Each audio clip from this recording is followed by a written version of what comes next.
9 experienced Soviet mountaineers hiked into the Ural Mountains in January of 1959. None of them walked out. A month later, search parties found the team's path, ending in a forensic puzzle that defied the logic of the wilderness. The group's tent was found abandoned on a desolate slope, half buried by the wind. It remained largely intact, but the canvas had been sliced open with multiple frantic knife cuts made from the inside. Investigators were left to determine what could force a team of seasoned survivalists to destroy their only shelter and flee into a sub-zero environment without their equipment. These were not amateurs. They were highly trained university athletes with Grade 2 hiking certifications. They were preparing for their Grade 3, the highest difficulty recognized in the Soviet Union, which required mastering the most grueling conditions. This map shows their path toward Mount Otorten.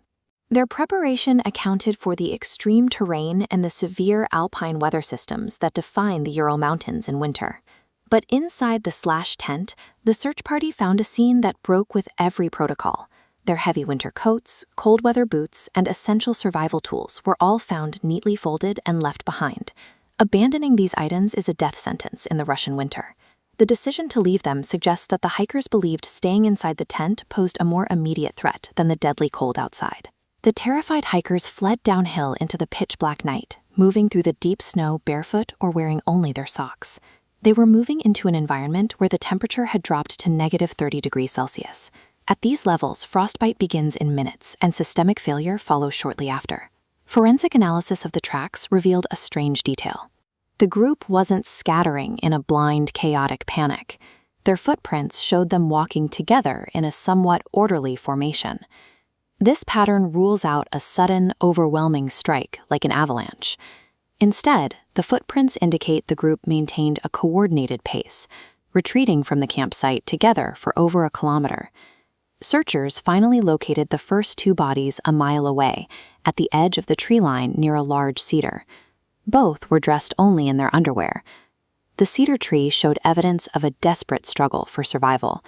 Branches had been snapped off up to 5 meters high, broken by hikers who had stripped the skin from their bare hands to feed a small fire that ultimately went out.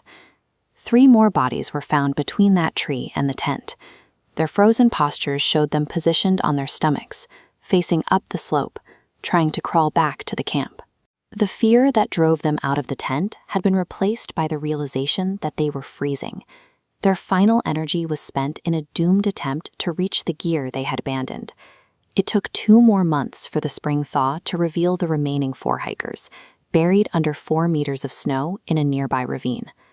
Their discovery introduced the most disturbing evidence of the entire investigation. Autopsies revealed massive chest trauma, caused by a crushing force equivalent to a high-speed vehicle impact. Moving to the head, one hiker was found with missing eyes and tongue. Despite shattered internal bones, the outer skin boundary was pristine, with no external impact sites. The autopsy results leave the case in a state of contradiction.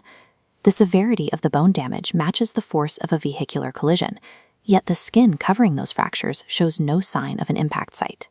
Beyond the bodies, the official investigation files recorded details that lead away from any conventional environmental explanation.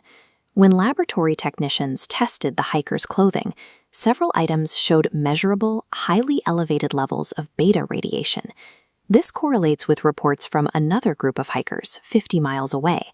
They testified to seeing strange, glowing orange spheres hovering in the sky over the Dyatlov Pass on the night of the deaths. When the physical evidence is stacked together, the radiation, the missing tissue, the internal crushing, and the aerial phenomena, standard wilderness theories begin to fail. For decades, experts have tried to reconcile these facts. Every theory proposed to explain the incident eventually encounters a piece of evidence that contradicts it. The Dyatlov Pass incident challenges the idea that every event has a logical, reachable explanation. It remains one of history's most persistent mysteries, a reminder that the wilderness still holds corners where the known rules of the world don't seem to apply.